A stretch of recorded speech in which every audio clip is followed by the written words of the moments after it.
Hi, on behalf of ETRetail, I welcome you all to a new episode of ETRetail Cafe. Yes, we are back with season 2 and with a bang.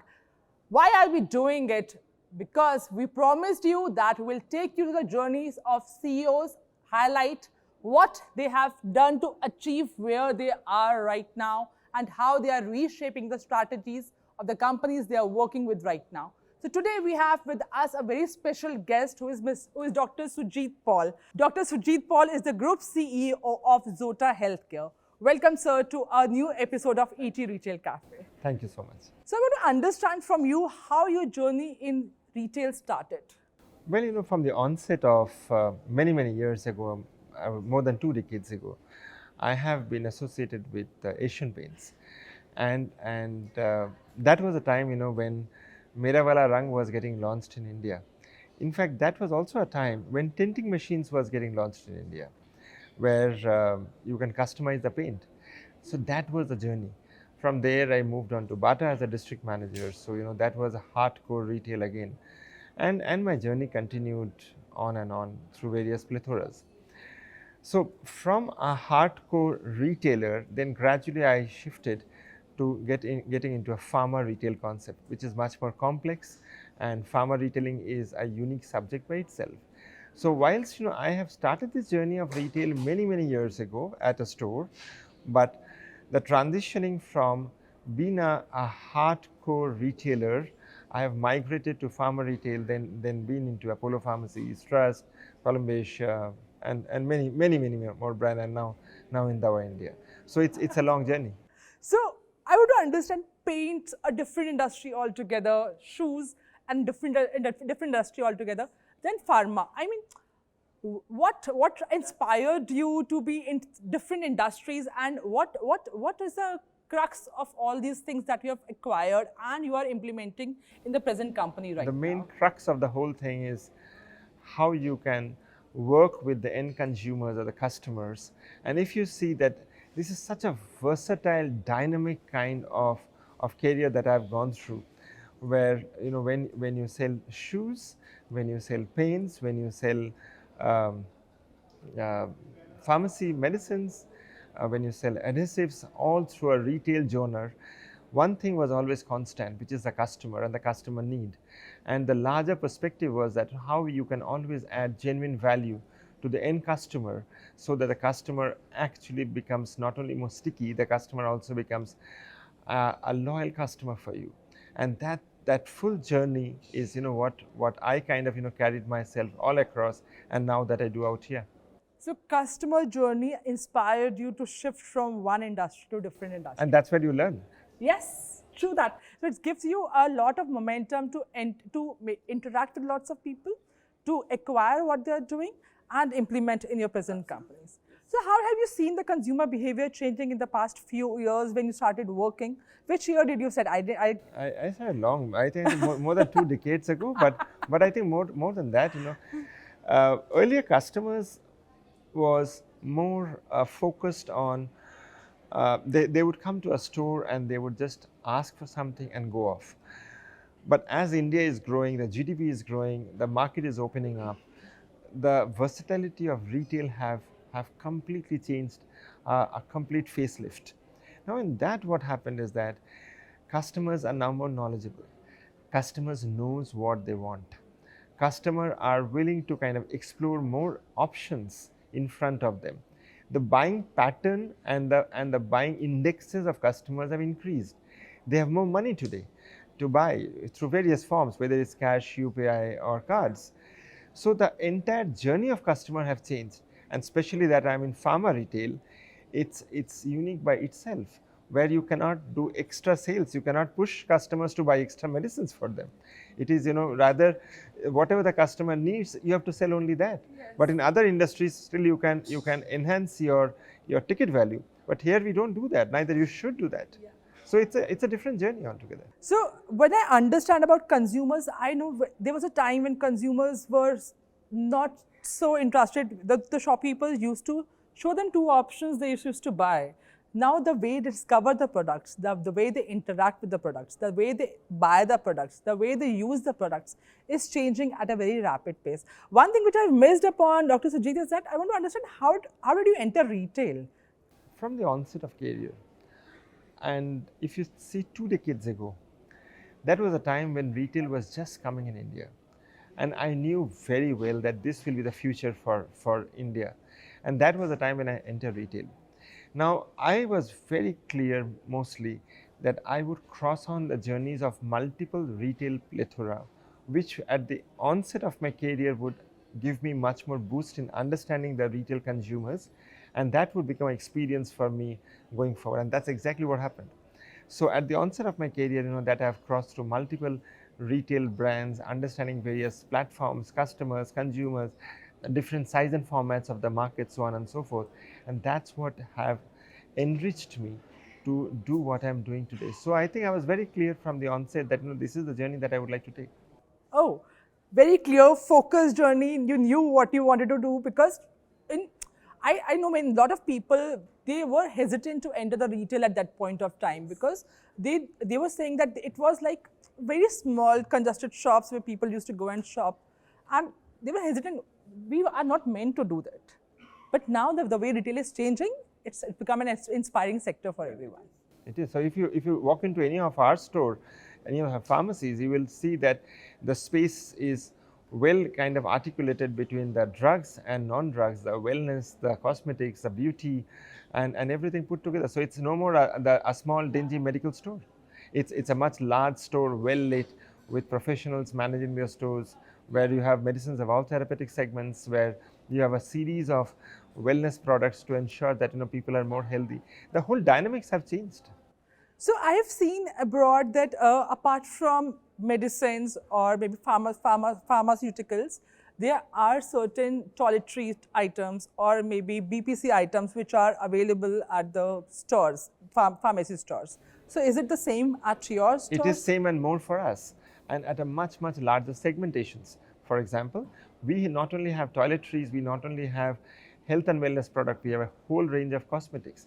We have a whole range of products that would keep people more healthy, and you don't need to come to the store always. So for example, we have almost 10 varieties of toothpastes.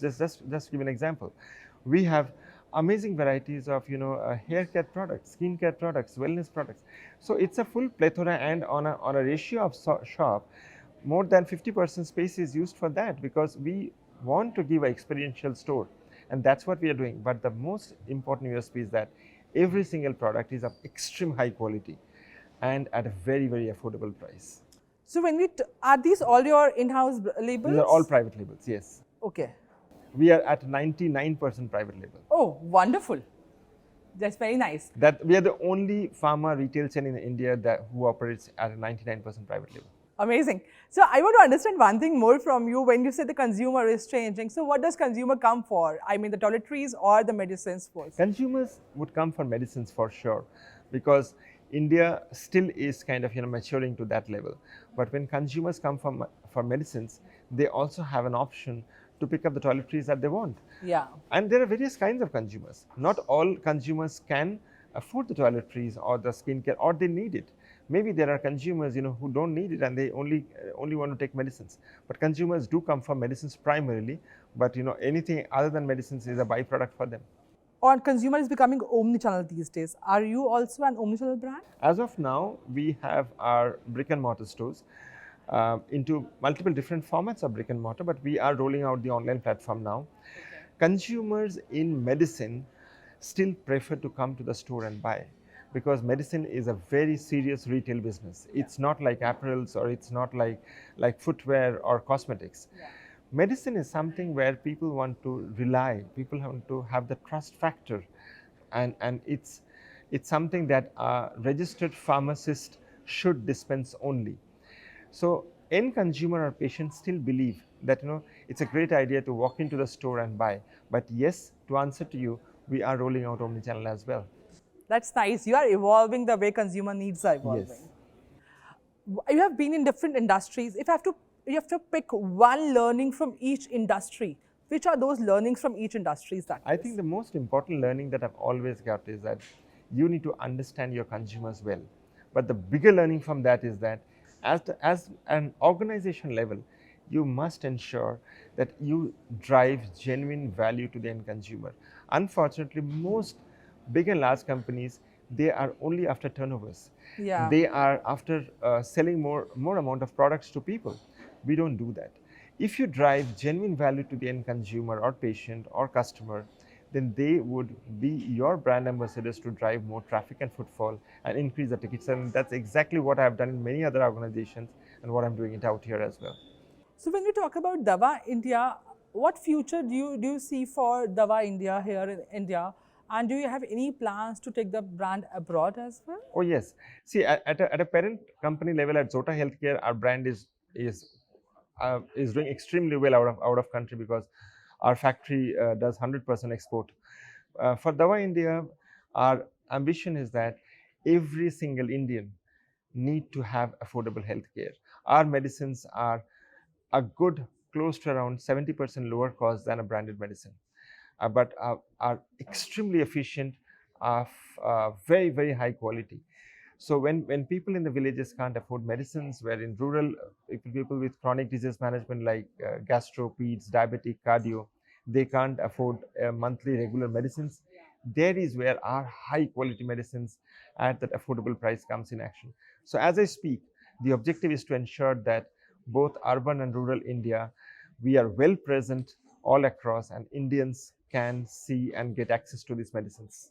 So when you're building a brand for the future and you need to have a very strong team at place, right? What qualities do you look in the people that you hire in your team, and how do you train them to be the future CEOs maybe? So the most important thing that I look for when I hire people is that whether they have the right attitude towards delivering what the organizational goals are. You can still develop the skill sets unless it's extremely technical. But if someone have a right attitude and someone have that empathy to serve the patients, then that is what we are looking for. Of course, we can, at a 360-degree, we look for things like team building, the other attributes for people.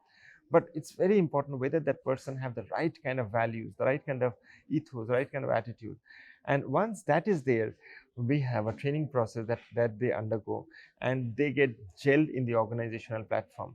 I myself ensure that I do training physically and through the online platforms to as many possible, to ensure the organizational culture is well disseminated right till the last level. Now, in most organizations, usually at a leadership level, they don't do that. It's only the trainers or the T&D or the L&D department that does it. But I believe that if a leader does not talks consistently to people, there may be a lack of information, and thereby there can be a cultural distortion that can get into organization. So it's extremely important that I feel, which I do, that the learning and development for people, along with our team of trainers, who are there, whenever I have time, I myself get into to ensure that the values and ethos is well delivered to the people at the last mile. If you have to define those three values basically, which are those three values which you look forward to? Honesty, extremely important. Empathy, extremely important. And the right kind of attitude towards each other, which is respect. Now, if these three get well combined, then I think we are good to build a great organization. Oh, wonderful. I want to understand, Sujit, one thing more from you. You have tried various industries. Do you still have that urge that if I would have been in this industry, it would have been a wonderful case, or I still want to try this industry going ahead in my career I think journey? in most of the industries that I have worked, touched by the grace of God, every single worked out like an alchemist. But I think it's more than a decade that I've shifted to pharma, healthcare, retail, and this is what I'm enjoying now. So no urge left. I want to try this also. Not at this juncture, at least. Okay. Okay. So as we have seen, the world is evolving. Technology is becoming an integral part of everything. How do you think technology is going to change the pharma retail going ahead? For pharma retail, typically what happens is that we focus on chronic ailment business. Means if someone has cardiac disease or diabetic, so they need the chronic medicines. Now there is where technology comes in action. There is where integration of, say, if a patient is discharged from the hospital. Now, post-hospitalization, there are medicines required. Now, there is where it is getting integrated with our physical stores. So the patient don't even need to wait for the medicines to be picked up from the hospital. They can straight get discharged, and the pharmacy can actually deliver the medicines. And then it could be a continuous process for them. So in this way, what happens is that neither you forget to get the medicines, at the same point of time, you get medicines at less than 70% of the cost of a branded medicine. And most important is that you are not bothered, whether this medicine is coming from pharmacy A or pharmacy B, because we are into almost 99% private label, which is our medicines are made from the best of manufacturers. So by default, the technology integration helps towards ensuring that the medicine channel is much more seamless. Oh, nice. So when we talk about technology, AI is another thing which is coming into the picture at a very rapid pace. There are many people who are scared that AI might take their job. What if AI takes your job someday? What will you do then? I don't foresee that happening for healthcare primarily, but and as Mr. Narayan Murthy says that no, AI is controlled by humans. Now, it's so much important for us to understand how pharma retail in India operates. India primarily is not a very rich country. People cannot afford food, forget about medicines. So we are far away from AI, far away. Whenever I talk to conferences and conclaves, I find people talk about blockchains and AI. But go to the reality of villages, you'll see people don't even have a leather chappal to wear. Yeah, right. What are we talking of AI? They don't even have a proper leather chappal. Yeah, and, right. and in this section of country, we talk about AI. So first is people have to have food, and people have to have healthcare, and whatever we are seeing today of AI is not what the 95% of Indians are exposed. Because I work in villages, I see what Indians are there. If you go to villages, you'll understand that still today they don't have a proper shelter. That is where we are standing. And if we don't know that, if we don't solve that problem, then whatever we are talking is a bubble. We are not in US, we are in India. So roti, kapda, makan or dawai. Very nice. So my last question to you is retail sector, you said as it is changing. What do you foresee for the retail sector from 10 years from now? It would become much more organized, and there would be a lot of price controls that would happen, which is a good thing for the end customer. And a lot of players who are not really adding value, who are only chasing the turnovers, they ideally should disappear, because if you don't add value, then you can build a company for 10, 20, 30, 40 years, but you cannot really build a company for large.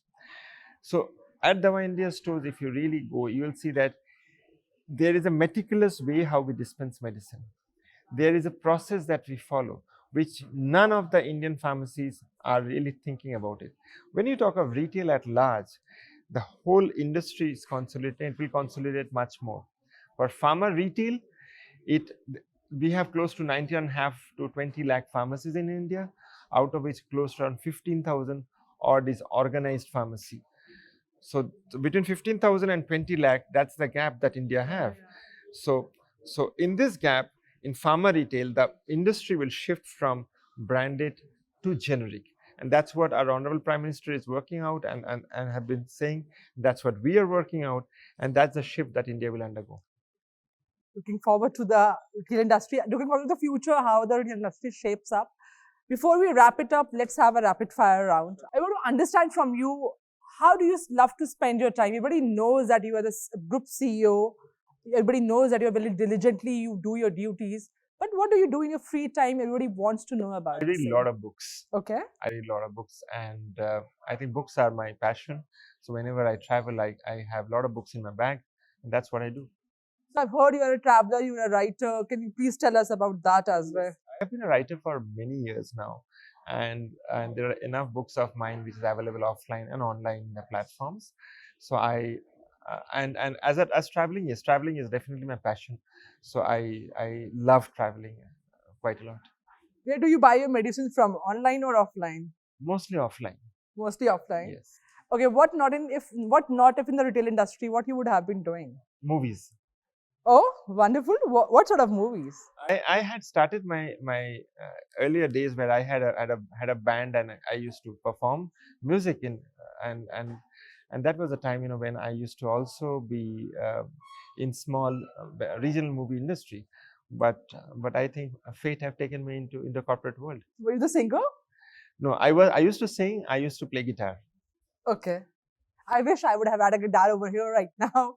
So my last question to you is 5 qualities that you think a person should possess to become a future leader in the retail industry. First is value, followed by ethics, respect, honesty, and hardworking. If you have these 5, I think we will all go somewhere where we aspire to go. Then success is not that far. Yeah. Cool. Thank you so much. We really enjoyed having you at this episode of ETRetail Cafe. Hope you also enjoyed it. And hope Absolutely. you also enjoyed it. We'll be back again next week with a new retailer, with a new story.